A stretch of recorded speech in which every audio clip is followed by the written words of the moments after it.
Hi everyone, my name is Natalie Dawson. Welcome to Leader Talk. This show is proudly brought to you by Brainiact.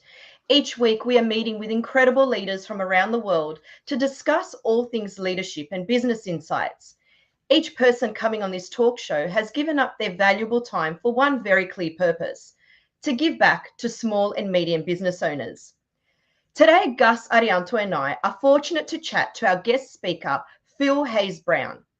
Phil has a background as a commercial lawyer and sports marketer, which includes 13 years in elite sports leagues like the NBA and AFL. Today, Phil is the CEO of Wallara Australia, a non-profit organisation that works with 500 adults with various abilities, helping them achieve their full potential.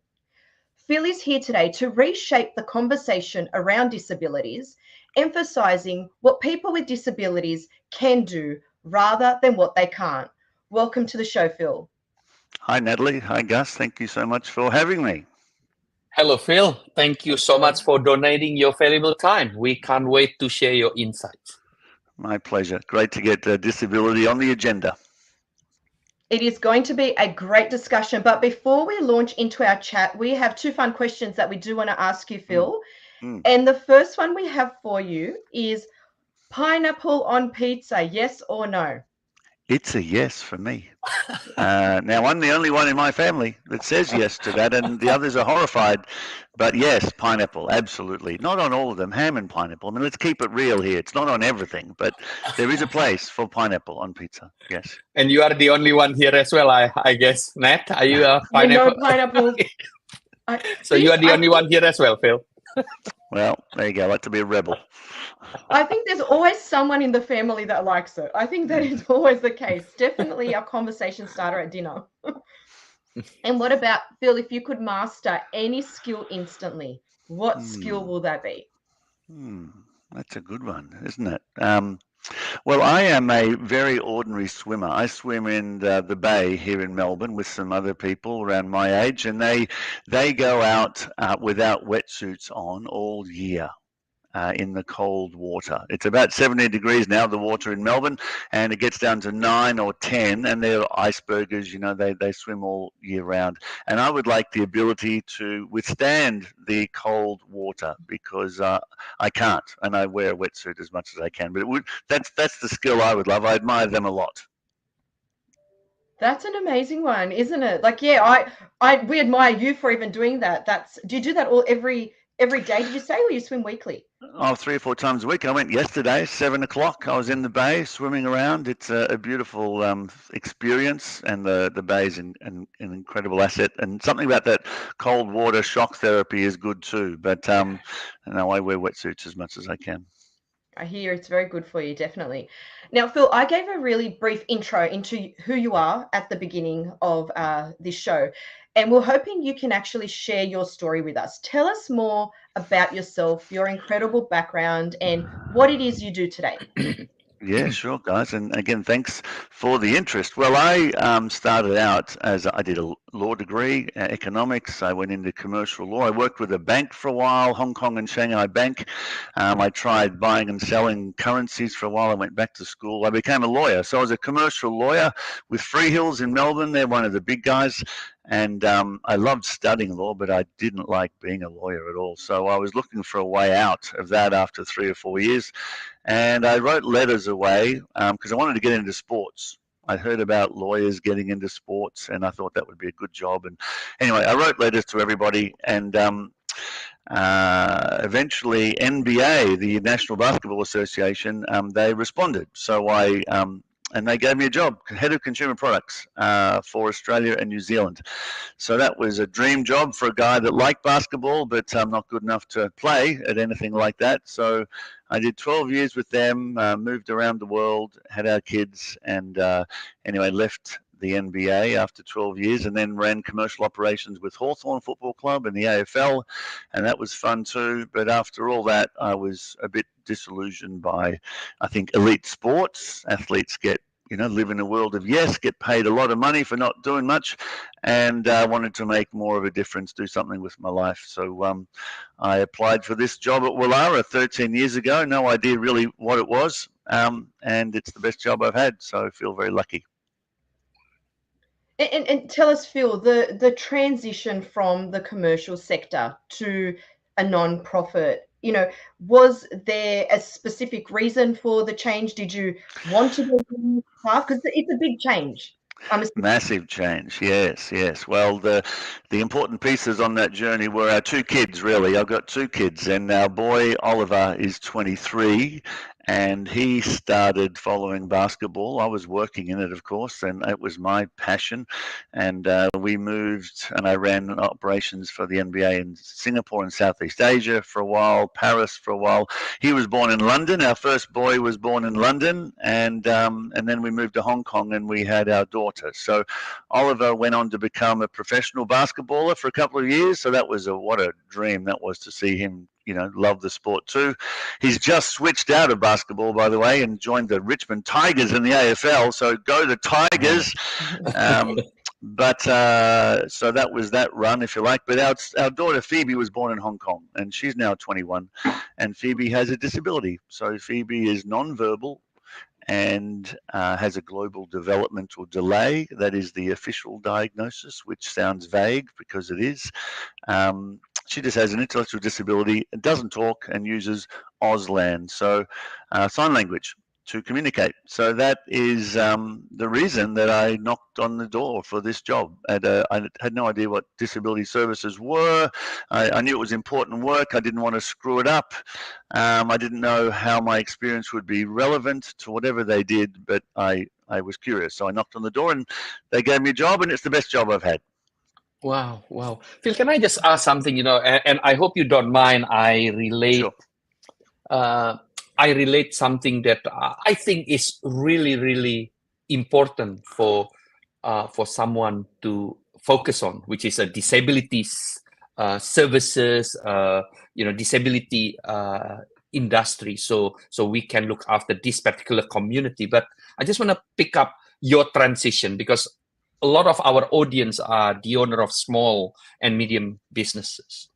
13 years in this sector, coming from a very glamorous, in my view, glamorous industry, sports, brands, famous people, working all over the world, from eating snails to eating dumpling, from Paris to Hong Kong. And then suddenly you are based in Melbourne, working with disabilities. Yeah. What message can you put into a lot of our audience that just starting up, moving from whether they have a job to open up a business, or whether they just venturing into something new? This is the first year, the first couple of years, so they can stay with their purpose. They can go for the next 13 years successfully, and then able to say what you say, this is the best job ever. What can we do? Yeah, well, for me, I agree. Purpose was everything. I didn't feel it at the law firm. Billing for people for every 6 minutes I spent talking to them. I didn't feel I was adding value or had a purpose there. The NBA gave me a purpose. I believe in sports. I want young kids to grow up and be active. And so my job was promoting the NBA. We did events. We toured around with players and cheerleaders and mascots and all those things. And seeing the look on those kids' faces when they buy a T-shirt or come along to an event, I felt really good about how I was spending my time. And it was fun. Sure, it was sexy, glamorous, working with all those brands. But after a while, I became disillusioned by that. And even at Hawthorn, hey, it was a lot of fun to run commercial operations for the Hawthorn Footy Club.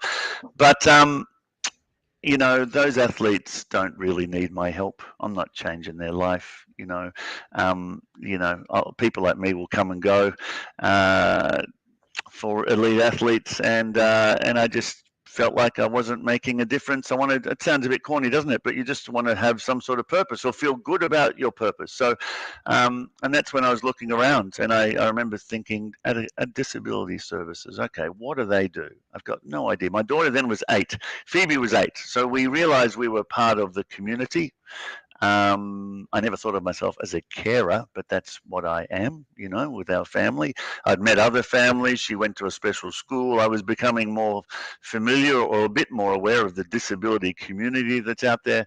And I was curious, I guess. And when I got the job, I still didn't really understand what the job was. It took me about a year to understand what I was supposed to do or how I could transfer across. But it occurred, I went and knocked on doors, I visited other places, you know, and sort of said, how do you work and what do you do? And that helped me understand where I was.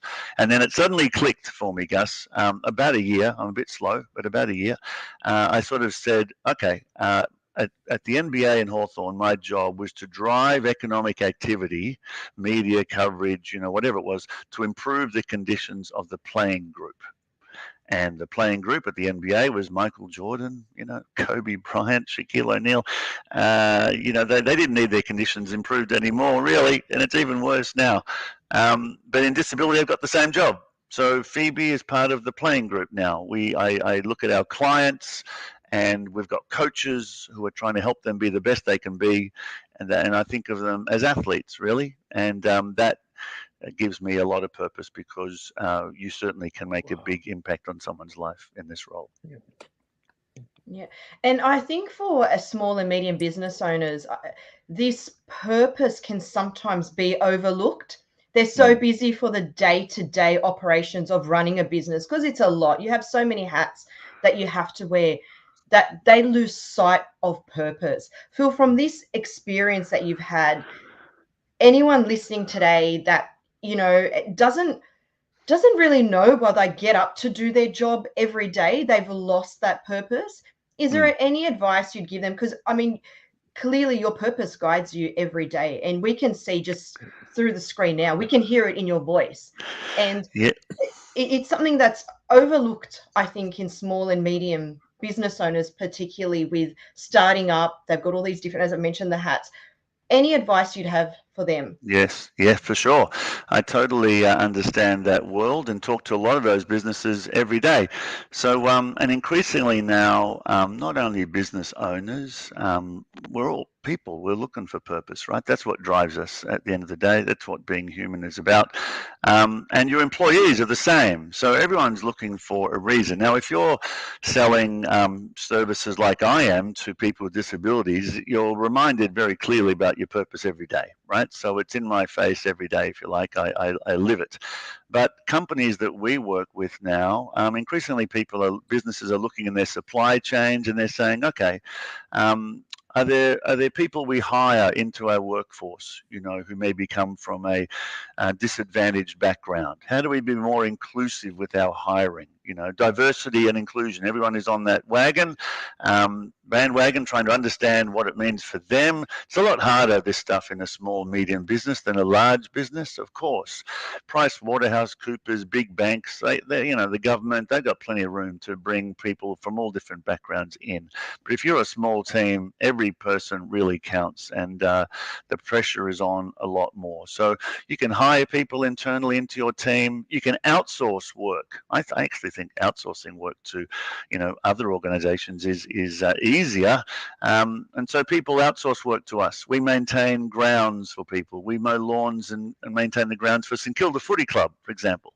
You know, if someone's going to mow your lawns, it could be Joe Blogs, or it could be a disability organization. And then you could be smart and partner with that disability organization, have them come into the office and spend time with the workers, you know, and sort of get to know, feel like they're part of your organization. We have other businesses that outsource work to us. We recycle, we assembly.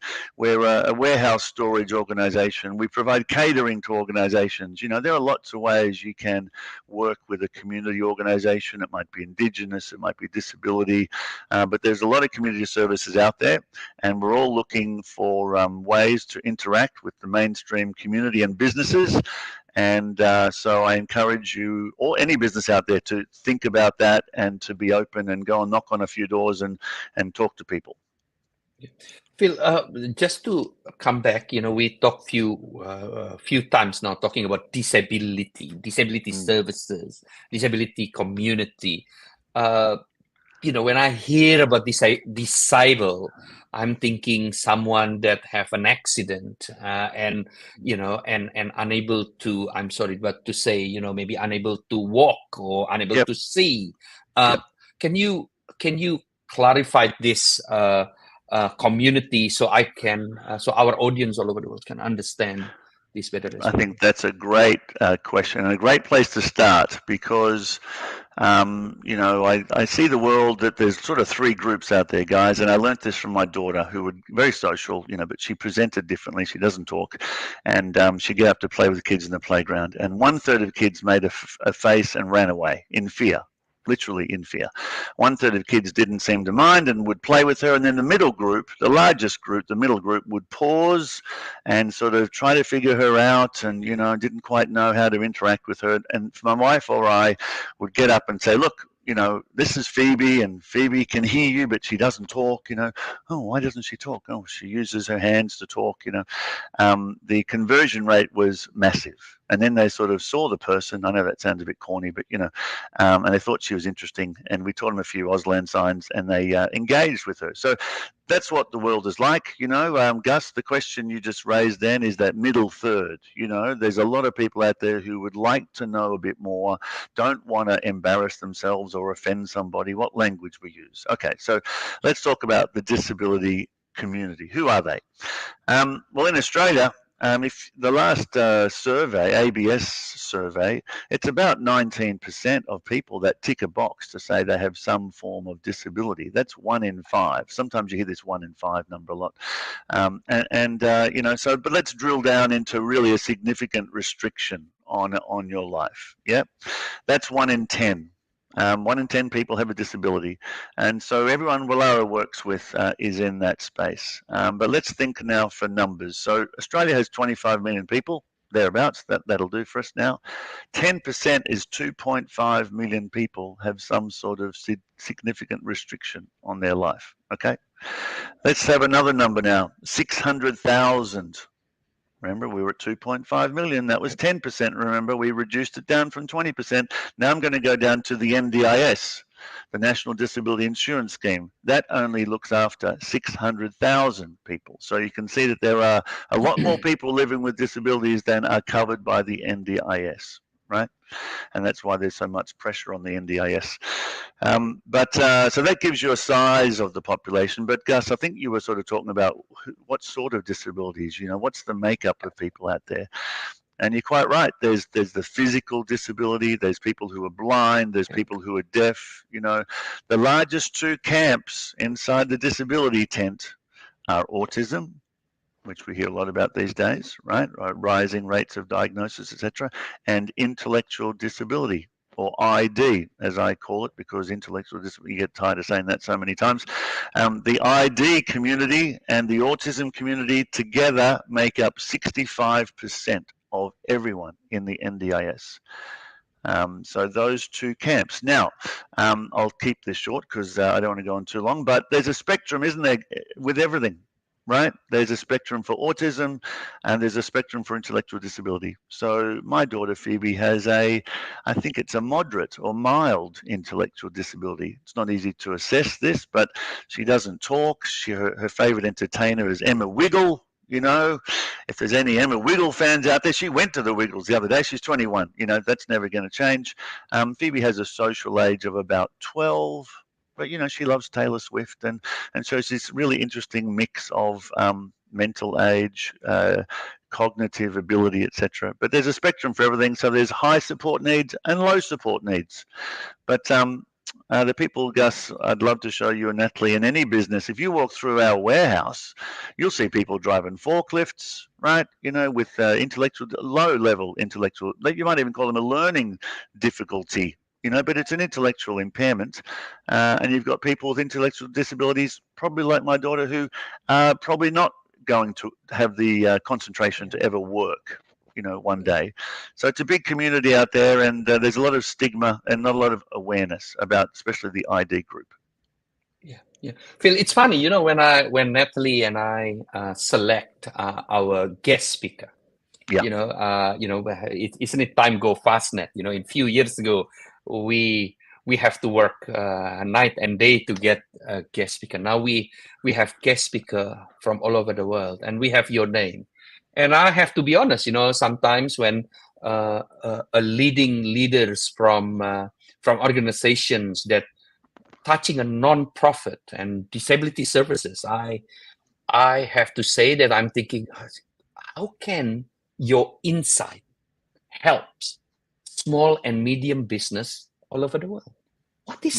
What can I bring from Phil to our audience? But every time I hear what you're saying, you're very strong on your purpose. You understand your products, which is your clients. You understand the customer needs. The customer, the customer needs well, and the offering are very appealing. That's why we think you are the absolutely important for our audience. And this is the part that I want to ask you. I want to move from purpose first to culture, because I think this is something interesting, and it just come through my mind. When organizations, small, big, medium, talk about culture, I found there's a lot of sophisticated language used how to build culture. I experienced, maybe not, I don't know how much experience I got, but I certainly experienced movement in building culture. And what I found, and I want to check with you, culture built when we remove sophistication from the process. Every organization have a choice to look sophisticated by talking about, I hope the people that love maths don't mind I say this, just analogy. Culture built by an organization talking all the time about mathematics, marketing, innovations, all the things, or culture built by organization that can talk about kindness, smile, hugging, guiding. So can I assume that your organization, your Wallara company, will have an excellent culture, because people will come smiling, people will come guiding each other, people will come helping each other, which in turn moving your business become a thriving business? Well, culture is incredibly important. There's this discussion, isn't there, about strategy or culture eats strategy for breakfast, or whatever those sort of sayings are. Culture is incredibly important. So every organization has a culture. Of course, we have one too. But the businesses that we interact with, the smarter businesses, to be honest, are borrowing and leveraging our culture, to help them. So when we pick and pack merchandise for St Kilda Footy Club, for example, all their merchandise is in our warehouse. And if you jumped online right now, anyone listening, and bought a St Kilda beanie, an adult with a disability, a Wallara client would pick and pack it and ship it to you, right? So we do that job for them, and we bill them for that work. But because they're a community organisation and they're smart, they've filmed that work, and they show all their members, how that beanie arrived with them. Yep. There's another organisation that we have worked with for about 12 years, and we assemble, put things in boxes, and they're in Priceline stores all around the country, and we've done a lot of work for them. And initially, it was a job that we did for a price, right? But today, their realisation about what we bring them has changed completely. So they've created space on their packaging now to talk about how we are in the supply chain. They've invited clients from our service to go over and talk to their staff on their premises. They've brought all their team over to hold meetings in our offices. They want to be connected to us, and they realize the value of that connection, because it helps build their culture, Gus. Right? They might be making shampoo or whatever the hell it might be, but they are providing people with disabilities and changing lives in the process, right? By having that relationship with us. So culture is really important, and you're right, it's emotional. And if businesses see people with disabilities being part of their organization and helping them, whether it's volunteering days or commercially outsourcing things, you're limited by your imagination. Increasingly, businesses today are looking for those community connections. That's wonderful. And Phil, before we go on, I just want the audience to understand Wallara Australia. Why was Wallara Australia established? And perhaps what are the goals? Just, you've mentioned you've got clients with disabilities. We understood that and some of the things that you do. But if we just get an understanding of the goals so that the audience can relate to that. Sure.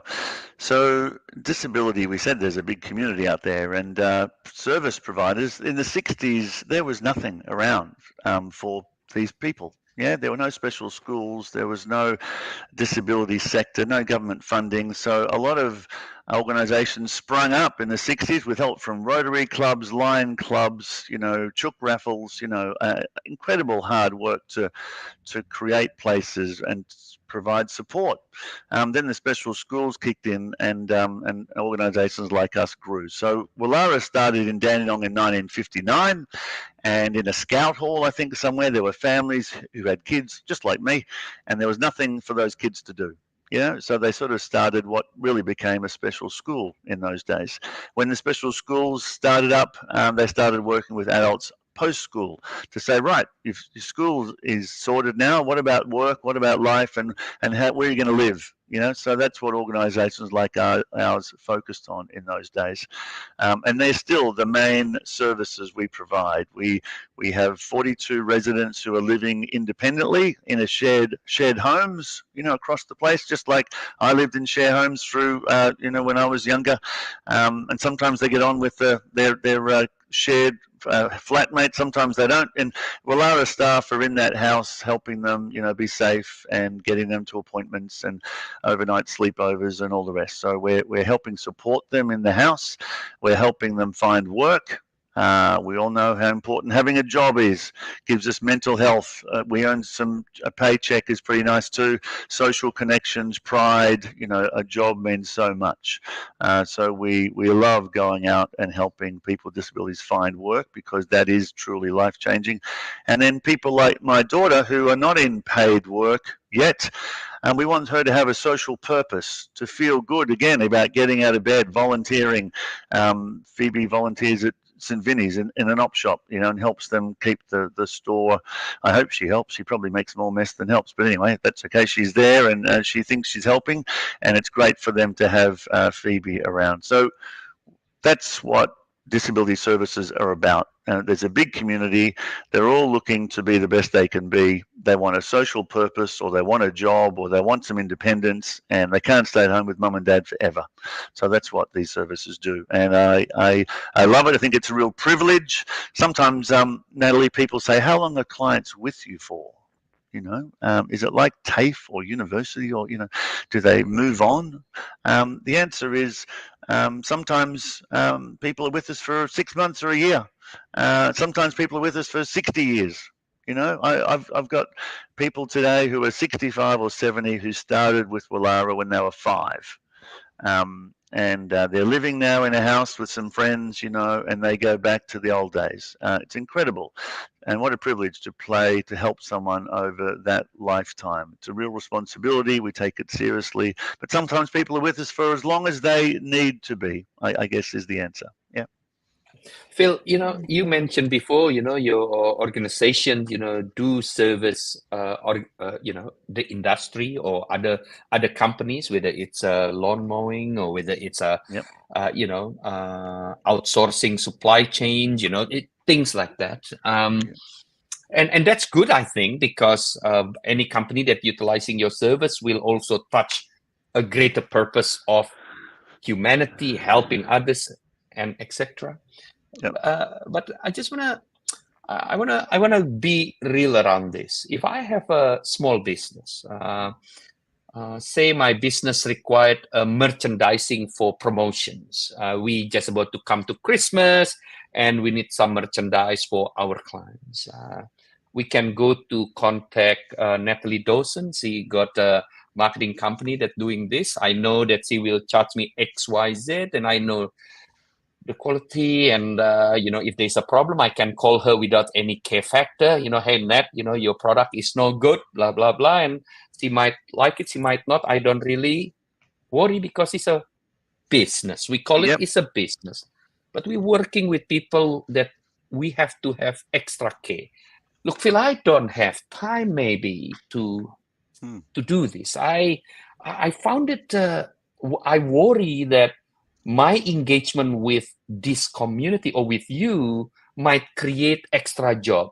How do I move from my worry? How do I become easy and actually embrace this? Because you say to me, company that embrace you increase in the engagement, increase in the culture movement. So I want that, but I'm worried. Yeah, no, that is very common because of the lack of understanding, awareness about what organisations like mine are capable of, right? And I've seen so many of those organisations come through. Mary Kay Cosmetics is a very well-known global brand, yeah, and all over the world. About 8 years ago, they weren't happy with the supplier they were using for storing all the cosmetics and skin creams and picking and packing and sending them all around the country to party planners. It's a very important job, right? Hugely important job. But they weren't happy, and they heard about us. They knocked on our door, they came and took a look, and then Gus, just like you, they sort of said, oh, well, they look pretty well set up. They've got good other clients, I'm not sure. They went away again. 6 months later, they came back and they said, okay, we want to move in. They moved in, and we had that business for about 7 or 8 years, and it was so successful. The guy who was running the company then ended up joining our board, and was telling other companies and saying, look, I didn't know what a disability organisation like Wallara was capable of. In my mind, I probably had stigmas that they probably couldn't do it.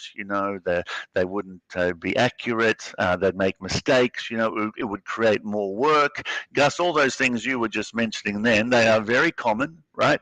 But I would tell any business like that to come and knock on our door, or someone like us. We're all around the country, and walk through and see for yourself the companies that are using us. I said St Kilda Footy Club, Hawthorn Footy Club used us for 5 years. The Metro Tunnel used us. We're working with Lend-Lease. We're working with serious organisations who aren't doing it for charity. I can tell you that. So we have to meet all those performance measures, and orders have to be delivered and shipped within 20. All those normal turnaround timeframes. We meet those commercial goals. So otherwise, we're not going to survive and win business, because all the business we win is won on a commercial basis. Yep. People don't give us this work just to feel good. Yeah, this is so labor shortage issue might be bridged by looking into options like this, because until today, I myself haven't really seen this as an opportunity to be a solution for. That's right. There's a commercial laundry, for example, Princess Laundries in Victoria, Victoria's biggest commercial laundry. We got a call from them 7 years ago, and they said, can you, if you got some sort of, workplace, because there's a job here that we don't know if we want to continue with. So we turned up to their place, and commercial laundries are very automated these days, big automated machinery everywhere. And but small assorted linen was a sort of a manual thing, and that was taking up space on their premises, and they wanted to outsource it. So today that work is done at our place. Yeah, the linen is sorted, folded, counted, goes back in the system. They continue on with the other work that they do, which involves a lot of automation and machinery. They've been with us for about 8 or 9 years. We are part of their organisation, and helping them be the best at what they do, and they engage us to do some work that they didn't any longer want to do. So it's win-win, and you'd be surprised what disability organisations are doing, and the companies who are partnering with them. That's incredible. Phil, on this topic, we hear from business owners where they struggle to find apprentices for second, third year, and they're searching for a long time. In light of this kind of hiring apprentices, do you have an example where Wallara Australia has actually supported a client into an apprenticeship, and perhaps let these business owners that are listening know what support you give your clients to actually see these apprenticeships through? Because I think that's where business owners might get a bit, I don't know what Yes. the word, that, spooked by, but Nervous. I know you Yep. give great support. So I think it's important that people understand, business owners understand Yep. what you do. Yeah, so there are around the country disability employment services, DES, they're called, a DES, Disability Employment Service, and it's a whole network around the country, and their job is to find jobs for people with disability. They knock on doors and go looking for those sorts of jobs, right? Now, Wallara has never been a DES, but we employ around 250 people with disabilities. Our wages bill for the people with disabilities we employ is now over $2 million a year. You know, that's fantastic to see those wages rising all the time. But we know that some of the people who work with us can take the next step. Yeah, we want them to have that opportunity. Yeah, even though they've got lots of friends and they're comfortable, if they outgrow us or if they'd like to try something at the next level up, we've got friendships. So, for example, at Frankston RSL Club, a plug for them, they're Victoria's biggest RSL. They're not far away from us, and they run a lot of hospitality businesses, don't they, in there? Lots of people coming in for a parma and a pot and a roast and whatever every week. And we've got hospitality.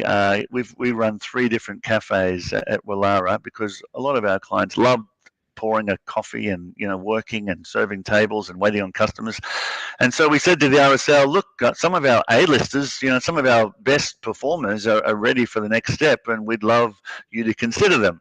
So they, again, one of those businesses that has lots of pressure and lots of demands from customers, but they wanted to do this.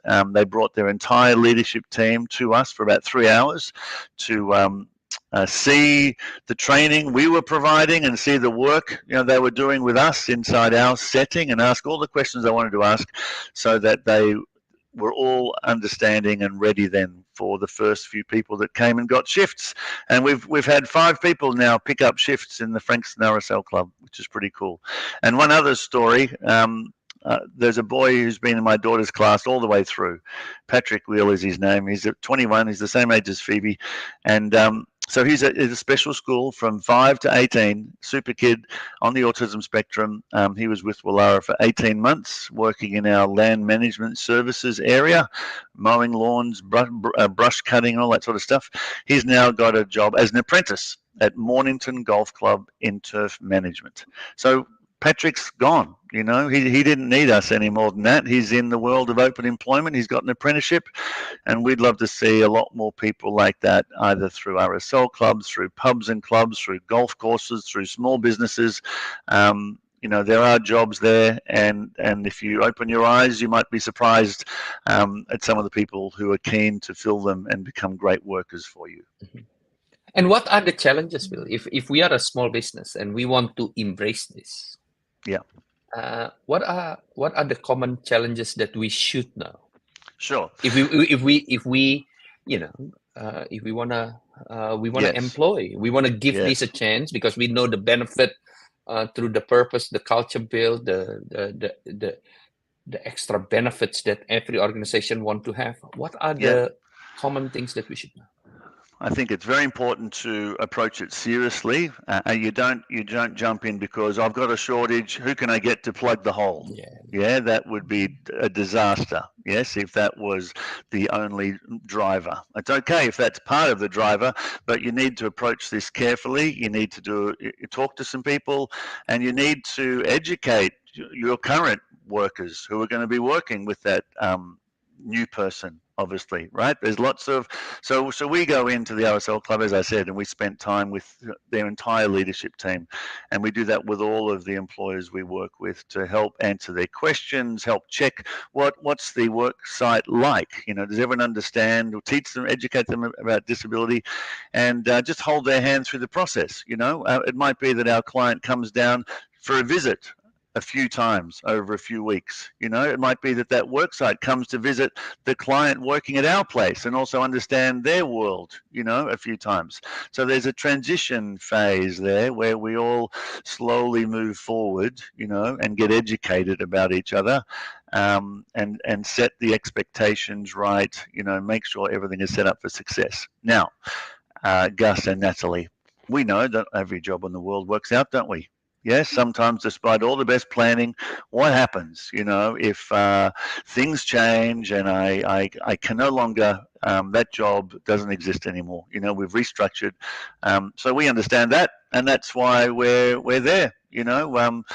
Clients might transition completely and leave us and go and work at the RSL club, or usually they'll keep working with us and do maybe one shift or one day somewhere else. So it's a hybrid model, right? And that means if their open employment job finishes for some reason, they're not left high and dry with nothing. They continue on their work with us. So I think that takes a lot of the risk out of it, Gus, doesn't it, as an employer? If you know, okay, well, I'll take your 1 day a week. Let's see how it goes, and if it grows from there, great. If your business changes, and business is changing all the time, we totally get that. I think the hybrid model where people have things to come back to if they need to is far more attractive than leaving us and going and setting up, you're entirely, that's a lot more responsibility, of course. Yeah. And I think this is really the conversation we're having. We're really challenging the thoughts and the ideas around small business and how they can evolve, because even before chatting to you, we hear about labor shortages, we hear about all these things, but yet there's this whole different side to explore. And like you said, Gus, really bridging that gap, isn't it? You've got 500 clients now. Phil, what is the long-term goal? Are you seeing, is it to grow? Is it to put everyone into jobs? What is the long-term goal? Yeah, that's a great question. I talked to a couple of examples there. Patrick left us after 18 months. He's an apprentice.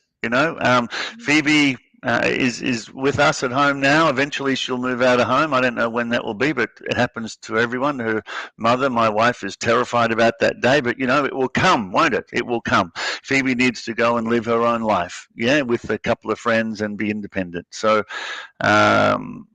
it's feels like a real privilege, as I say, to help these people, this community along the road. And I'll say this, I think and I'm biased here, okay? I'm biased. I don't know anything about really a physical disability. I don't know anything about being blind or being deaf. I know a little bit about wheelchair users because I see steps and I remember how difficult it is for people with ramps and steps and physical access. But I know something about the intellectual impaired community. And they are a large group out there, a very large group that we never hear from, right? Now, why don't we hear from them?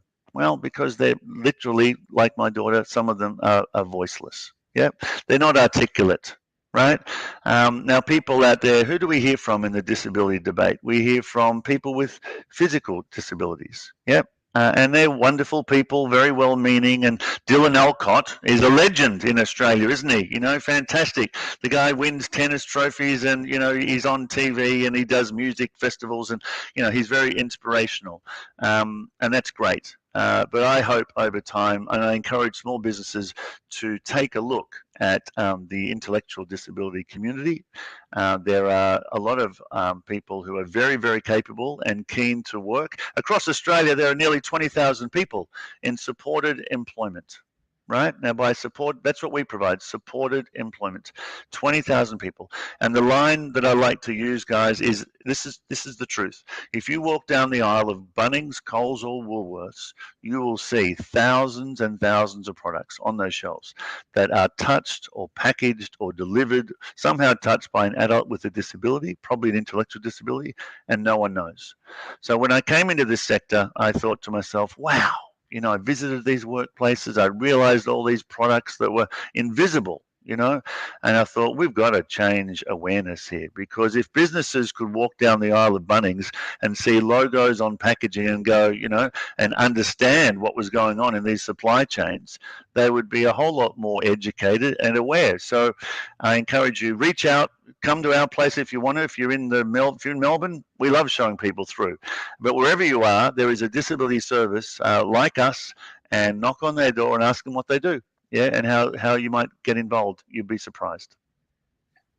Phil, can I, whilst you're talking, I have to say, your passion about this is passing through my screen here, right? I just keep thinking, and I try to have the right analogy that can connect to people. So I wanna take it a little bit to the commercial side of your business. Yeah. Okay. Yep. And if you don't mind, I want to put your clients, and I apologize, this is just an analogy. I want to put your client as a product itself, right? Yep. You're moving from representing Michael Jordan in the NBA, all over the world, to representing a great Michael Jordan as well, a superstar by its own various ability, successful ability in their situations.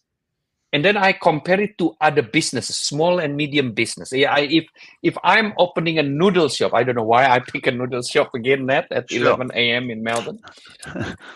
As a small business, I will not even able to imagine how I run a noodle shop to be multi-million-dollar noodle shop business. Your organization is a large organizations. You say it's small, but it's not 100,000. It's in the millions, dealing with companies like football clubs, Lend-Lease. Like this is a big companies. Yet your product is not Michael Jordan.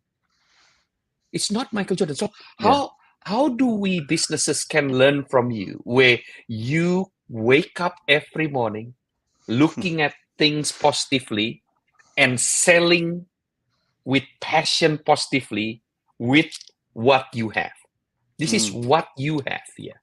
What you have is, in the eyes of many people, is not the Michael Jordan that we want to see, but the outcome of what you do as a leader. And I think this is what small, medium business, if you are tuning in right now, I think this is it. This is the key of what you get from Phil. Your ability to passionately work with your clients and see the ability in a different way. Bring a lot of It's a good question. I've always been, I guess, positive. Maybe I've got ADHD. I'm very active. I don't know, creative. But my kids, as I think about it, I'm watching my kids grow up, and I'm lucky to have blended my personal with my professional life in a sort of unique way. So basketball and sports were my main interest, and now, surprisingly, disability and inclusion are my favorite topics. So I get worked up about things. I'm passionate about things. If you're in a noodle shop, I hope you're passionate about noodles, and what's good about your noodles, and where do you source them from? And maybe you run a program where every Tuesday you bake a whole lot of noodles and you take them down to the homeless shelter and you do something, with your noodles. How are you using the noodle shop to make a better world?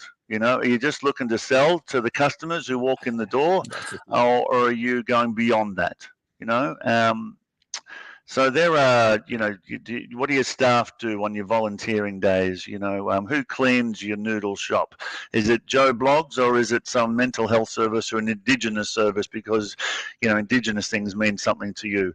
I think there are ways that every business can think about, how do we use this business and my team of 5 or 7 or 8 or whatever it is to make a better world. I know that sounds corny, but you can. And if you do think about it, then your staff will engage in that. They'll feel like this is more than just a job. You'll all get out of bed with a bit of buzz, and you'll see a difference that you are making through your noodle activities. So, I am happy to brainstorm with any business. I think there's a way. You can have impact. Yes. Yeah, it's incredible. Phil, clearly you're an incredible leader, and Wallara Australia are very lucky to be led by someone that does have so much passion.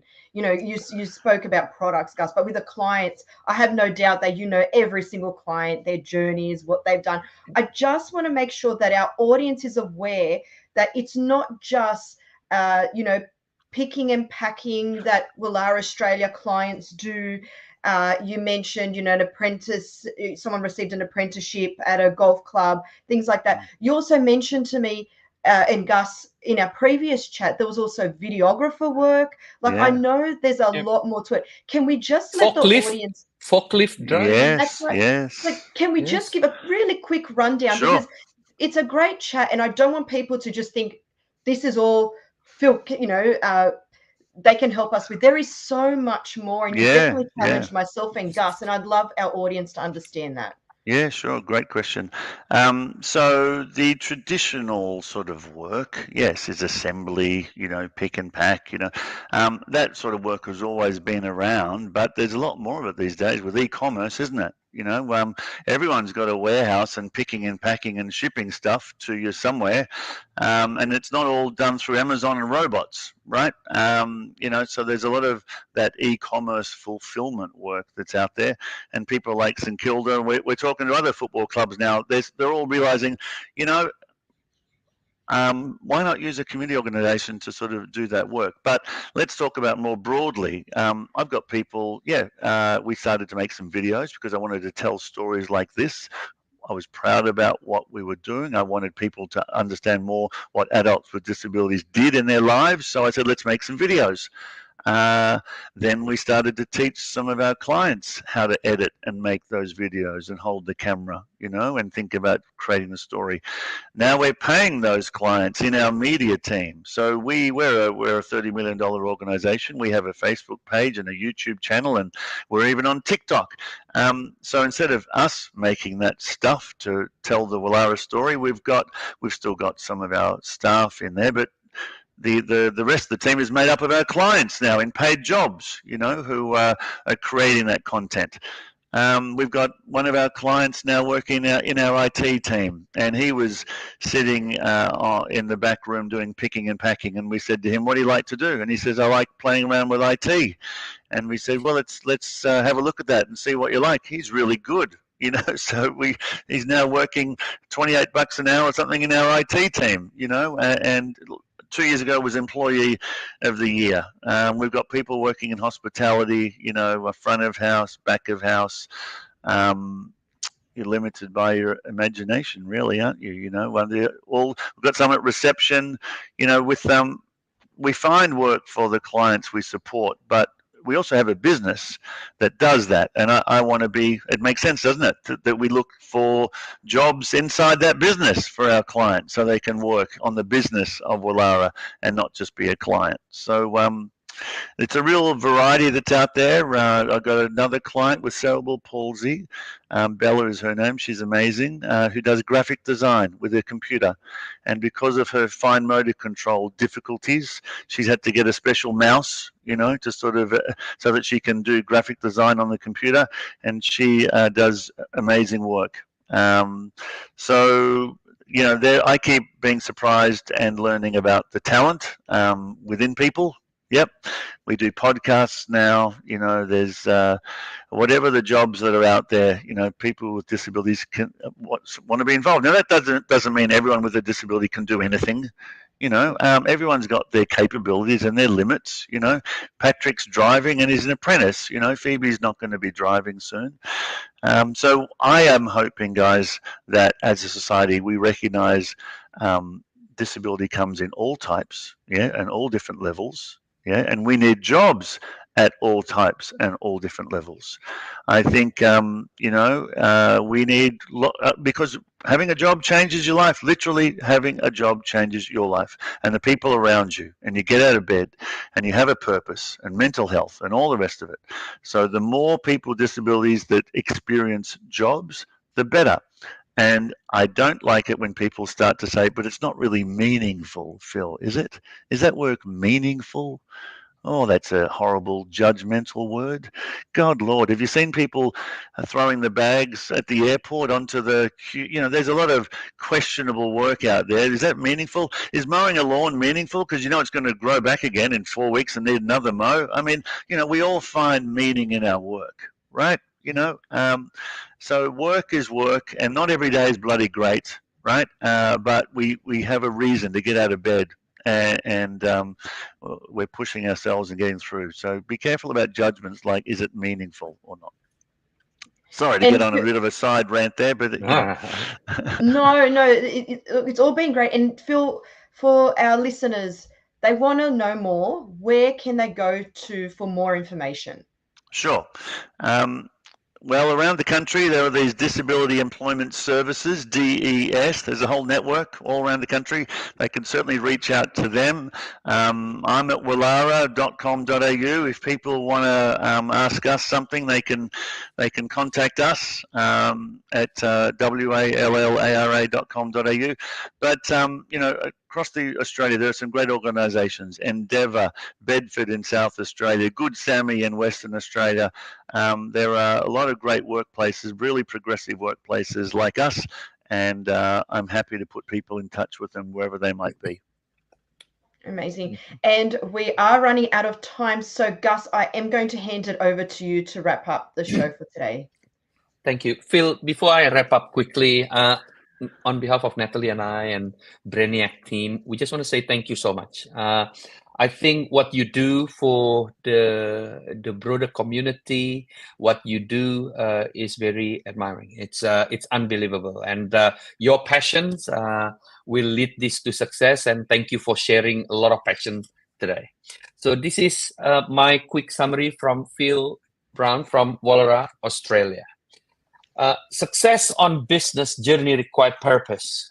Staying focused on your purpose keep you going. At the end, everyone looking for purpose or reasons. Disability community should be embraced by business because it can connect people, it can boost culture, it can bridge the common problem, which is labor shortage.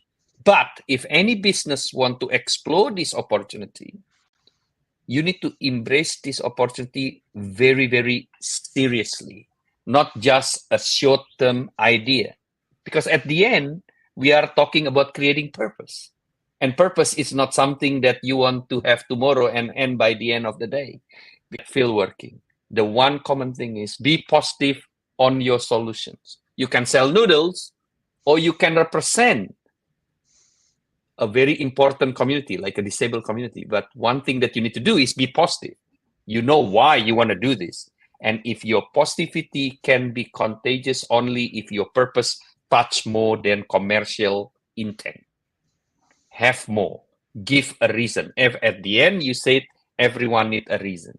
And disability community can give a reason for business to thrive and have a stronger purpose. Phil, thank you for your time today. We enjoy your insight and we learn a lot. Thank you. Pleasure. Thank you, guys. Thank you so much, Phil. And thank you everyone for tuning in. For more information on Leader Talk and for some great resources to help your business grow, check out brainiac.com.au. Bye, everyone.